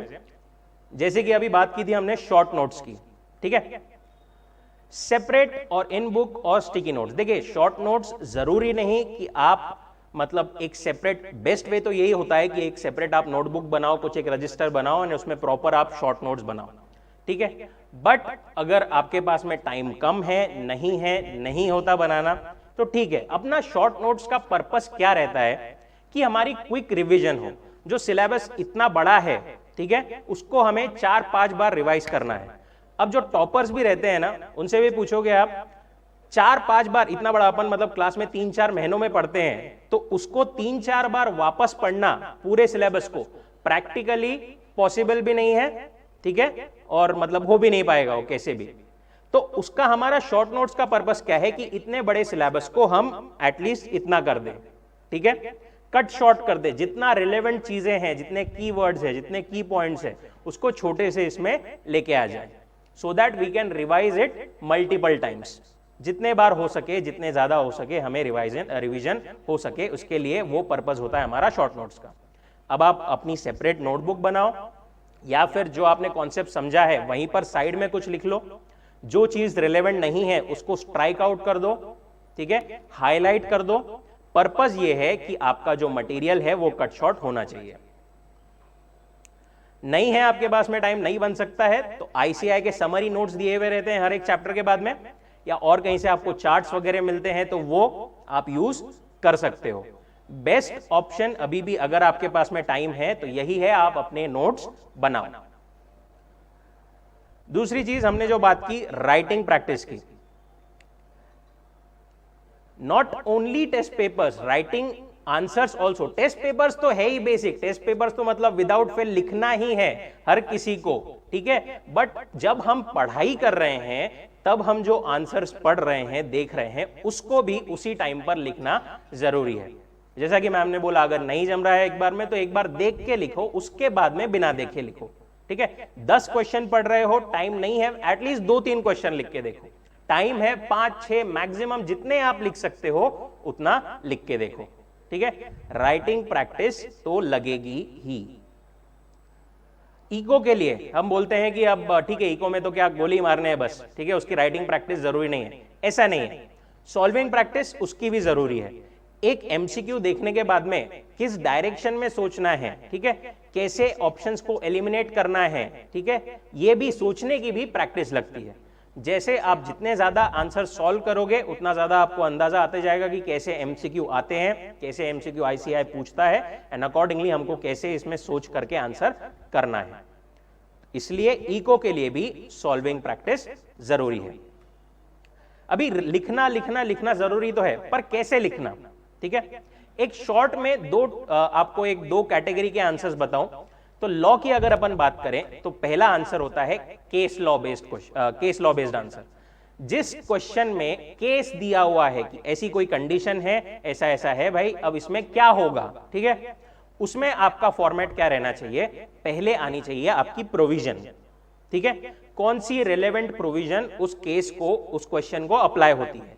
सेकंड होना चाहिए आपके फैक्ट्स मतलब जो आपने क्वेश्चन में दिया हुआ है कंडीशन, स्टोरी, वही, ठीक है। तीसरा होना चाहिए आपका एनालिसिस कि वो जो प्रोविजन है वो उन फैक्ट्स को कैसे अप्लाई होती है, ठीक है। और चौथा फाइनली कंक्लूजन, ऊपर हमने जो एनालिसिस किया उसके हिसाब से फाइनली हमारा कंक्लूजन क्या होने वाला है, ठीक है। This should be a format of a case law based question, ठीक है। आईसीआई में मॉड्यूल में हमारे पास मतलब ऐसा कोई हेडिंग्स देखे लिखा हुआ नहीं रहता है, बट मोर और लेस उनका काइंड ऑफ फॉर्मेट सेम ही है। आप ज्यादा बेटर प्रेजेंटेशन के लिए ऐसे हेडिंग्स भी दे सकते हो, provision, facts, analysis and conclusion.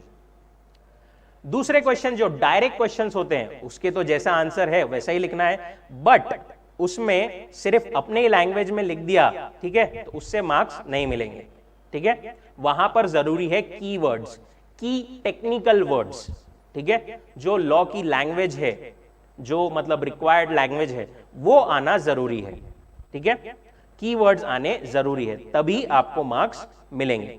आप कीवर्ड्स को हाईलाइट कर सकते हो, नोट्स में लिख सकते हो for quick and multiple revisions.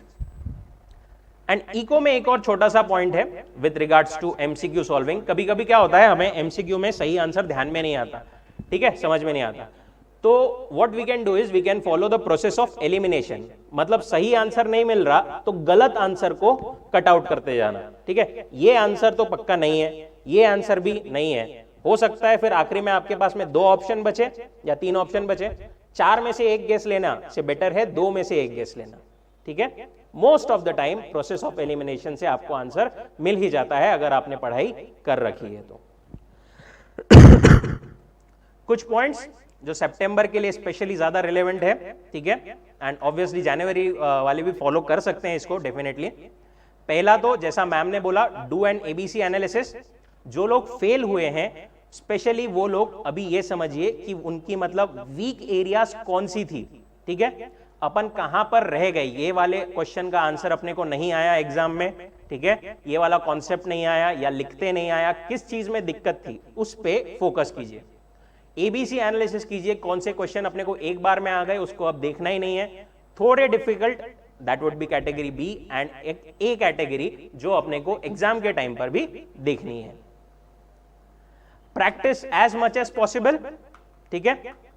एक फेमस डायलॉग है, मूवी में भी आर्मी का बेसिकली एक डायलॉग है कि the more you sweat in peace the less you bleed in war, ठीक है। जितना आप मतलब प्रैक्टिस में अपना पसीना बहाओगे उतना आपका जंग में खून कम बहेगा। थैंकफुली हमें कोई जंग पर नहीं जाना है, बट हमारे लिए अटेम्प्ट्स भी एक जंग ही है, ठीक है। सो मेक श्योर जितनी प्रैक्टिस हो सकती है आप उतनी कीजिए, सो दैट आपको वो अटेम्प्ट्स की जंग से बच सको या इजीली सेल थ्रू कर सको। राइट टेस्ट्स ऑब्वियसली, ठीक है, जितनी टेस्ट हो सके एक एग्जाम वाले वातावरण में, जितनी टेस्ट हो सके उतनी टेस्ट दीजिए। एक पैटर्न है 5, अगर हम मतलब सितंबर के लिए स्पेसिफिक आज से बात करें, जैसा कि हमने देखा 40 दिन बाकी है, ठीक है, हमारा फोकस क्या है, मैक्सिमम नंबर ऑफ रिवीजन हमें करना है। सो एक जस्ट अ गाइडेंस, मतलब ऐसा आप फॉलो कर सकते हो कि you can divide it in 5+3+2, मतलब पहली रिवीजन हर एक सब्जेक्ट को 5-5 दिन दिए, दूसरी रिवीजन हर एक सब्जेक्ट को 3-3 दिन दिए, एंड लास्ट रिवीजन हर एक सब्जेक्ट को 2-2 दिन दिए, ठीक है। Accordingly you can cover your syllabus. एक बार अगर आपका अगर पहला अटेम्प्ट नहीं है, पहले दे चुके हैं, तो और ज्यादा बेहतर आप इसको फॉलो कर सकते हैं। 5 दिन में जो चीज रह गई है उसको कवर कर लिए, एंड बाद में then you get on to the remaining things and revision. अब देखिए ये जो 40 दिन बचे हैं आपके पास में, ठीक है, इसमें अलोकेट प्रॉपर रिविजन टाइम। ऐसा नहीं करना है बिल्कुल कि आखिरी तक हम हर एक नई नई चीज पढ़ते जा रहे हैं, ठीक है। जनवरी के लिए भी जब आप पढ़ोगे, allocate specific time for revision. कुछ 1-1.5 महीना आखिरी का जो है वहीं तक आपके पास में नया पढ़ने के लिए टाइम है, ठीक है। उसके बाद में आपको जो करना है वो सिर्फ और सिर्फ जो पढ़ा हुआ है उसकी रिवीजन, ठीक है। 10 चीजें एक बार पढ़ने से बेटर है 7-8 चीजें 3-4 बार पढ़ना, ठीक है, so that you can recall in exam and right perfectly. सबसे मेन चीज, स्टिक टू वन मटेरियल, ठीक है। लोग बहुत सारा ऐसा मतलब ऐसा करते हैं, पहले कुछ एक मटेरियल से पढ़ लिया, अगले अटेम्प्ट में अभी जो मतलब फेल हुए होंगे वो कोई दूसरे मटेरियल से पढ़ लिए, या बीच में पढ़ते पढ़ते ही मटेरियल चेंज कर देते हैं, ठीक है। ठीक है, मैं मानता हूं मटेरियल से थोड़ा बहुत फर्क पड़ता होगा, पर इतना ज्यादा नहीं कि मतलब उससे कुछ आपका मतलब एकदम रिजल्ट ही चेंज हो जाए। मेन मैटर करता है आपकी कॉन्सेप्चुअल क्लैरिटी, आपकी रिविजन एंड आपकी प्रैक्टिस, ठीक है। तो stick to one material, and हमारे हिसाब से best material would be ICAI material. देखो, जितना आप ICAI मटेरियल के साथ रहोगे उतना ही पास होने के पास रहोगे, ठीक है। नहीं मतलब देखो, जो पेपर है बनाने वाला ICAI है, कॉन्सेप्ट्स ICAI पूछेगा, अपना जो मटेरियल है फिर उसमें उसी में से पूछेगा, ठीक है। सो इसीलिए इट्स बेस्ट कि स्टिक टू ICAI मटेरियल। सिर्फ फाउंडेशन लेवल पर भी नहीं, सिर्फ मतलब फाउंडेशन पर ही नहीं, आगे भी अब जब अगले लेवल्स पे जाओगे तब भी क्वेश्चंस, हाँ डेफिनेटली अगर आपको कम लगते हैं तो you can pair it with a good question bank, ठीक है। नहीं है क्वेश्चन बैंक भी नहीं करना है, ICAI के RTP, MTP पास्ट पेपर्स पिछले 3-4 अटेम्प्ट के वो उठा लो, बन गई आपकी एक और क्वेश्चन बैंक, ठीक है। एंड कुछ general points, don't be afraid of failures. जो लोग मतलब फेल हो गए हैं, don't be afraid of that baggage, and जो लोग अभी एग्जाम देने वाले हैं, मैं फेल हो गया तो, मैं फेल हो गई तो, don't be afraid of that, ठीक है। देखो, फेलियर बेसिकली कोई नहीं चाहता, ठीक है, कोई फेलियर के लिए प्रिपेयर नहीं करता, पर हम देखते हैं मतलब फेलियर खराब है, पर फेलियर की कुछ अच्छी बातें भी है, ठीक है। Failure basically it teaches you to be humble, it teaches की हर बार हर चीज आपके हिसाब से नहीं होगी, कभी कभी अपना 100% देने के बाद में भी things might not work out, ठीक है। ऑल दैट मैटर्स कि आपको अपने आप को वापस उठाकर चलाना होगा, दौड़ना होगा, ठीक है, आपको अपना 100% देना होगा, ठीक है। एक बर्निंग डिजायर लाता है वो अपने अंदर कि भाई ऐसे कैसे, अब तो मैं पास होकर रहूंगा, पास होकर रहूंगी, ठीक है। एंड देखिए, फेलियर हर कोई फेस करता है कहीं ना कहीं लाइफ में, कभी ना कभी। हमें अर्ली लेवल पे फेलियर मिल जाए तो उतना ज्यादा इजी होता है उसको अडाप्ट करना, उतने जल्दी समझ में आता है कि मतलब ऐसा बोलते हैं ना, ठोकर लग के ही सीखते हैं, ठीक है, उतने जल्दी हम सीख जाते हैं कि भाई इतने में तो नहीं होगा, मेहनत करनी ही पड़ेगी, ठीक है। सो बेटर है अभी से, जिन लोगों का अभी पहला अटेम्प्ट आने वाला है, पूरा जी जान लगा दो, जितना है अपने अंदर सब दे दो and just do it.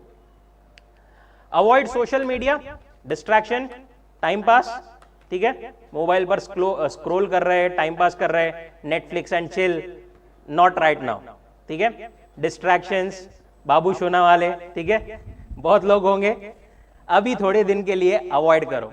Time pass करना है आपको, घूमने फिरने जाना है, अभी थोड़े दिन के लिए सब बंद, ठीक है, सब लिटरली बंद। जितनी जरूरी है मोबाइल, जितनी जरूरत है मोबाइल की, सोशल मीडिया की, सिर्फ उतना ही यूज कीजिए।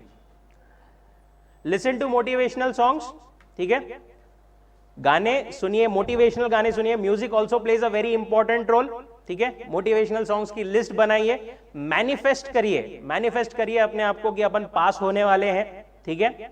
Listen to motivational songs, manifest that you are going to pass. Festivals, birthdays, functions और अटेम्प्ट्स, ठीक है, या तो ये मेंटालिटी बना लो कि भाई फेस्टिवल्स, बर्थडेज, फंक्शन हर साल आते रहेंगे, या फिर इस चीज के लिए तैयार हो जाओ कि अटेम्प्ट्स हर थोड़े दिन में आते रहेंगे, ठीक है। आपको फेस्टिवल्स, बर्थडेज, फंक्शन सेलिब्रेट करना है तो अटेम्प्ट्स आते रहेंगे। अगर आपको मतलब अटेम्प्ट्स नहीं लगाना है तो ये समझना पड़ेगा फेस्टिवल्स, बर्थडेज, फंक्शंस हर साल आते रहेंगे, एक बार सैक्रिफाइसेस करने ही पड़ेंगे, ठीक है। सीए कोर्स सब बहुत कुछ मांगता है यार, इतने इजीली हमसे मतलब सब चीजें नहीं मिलती, सैक्रिफाइसेस आपको करने पड़ेंगे। एंड लास्टली, हार्ड वर्क, ठीक है। हार्ड वर्क का कोई सब्स्टिट्यूट नहीं है। अपने अंदर मतलब आपके अंदर जितनी ताकत है, जितनी क्षमता है, उतनी आपको 100% अपना देना है। एक सेइंग है कि ना उम्मीदी या डर की कोई वजह नहीं, ना उम्मीदी या डर की कोई वजह नहीं, जरूरी आपकी कोशिश, किसी की राय नहीं है, ठीक है। आपको अपनी कोशिश मतलब इंपॉर्टेंट है, कोई और क्या बोल रहा है डजेंट मैटर। ना उम्मीदी या डर की कोई वजह नहीं, जरूरी आपकी कोशिश, किसी की राय नहीं है। अगर उस मुश्किल मुकाम को है पाना, तो मेहनत से सरल कोई उपाय नहीं है, ठीक है। मेहनत तो आपको करनी पड़ेगी, अपना 100% देना पड़ेगा।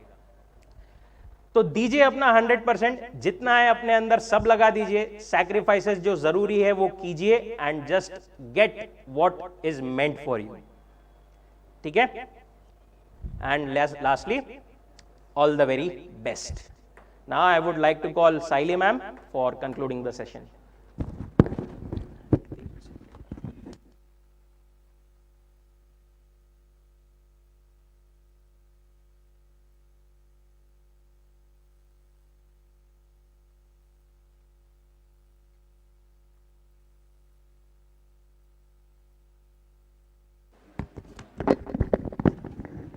Yes, so thank you everyone for attending the session. So online students, अगर आपको कुछ doubts है तो आप हमें WhatsApp कर सकते हो या कॉल कर सकते हो। मैं नंबर यहाँ पर दे रही हूँ।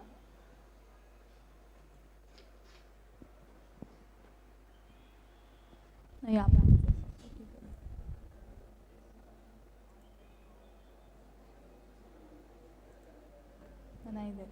Yes, and I think offline students में किसी को डाउट है तो आप अभी पूछ सकते हो। Yes, thank you very much, bye bye.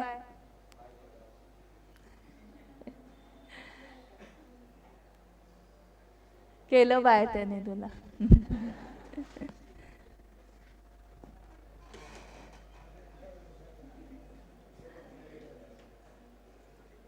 Okay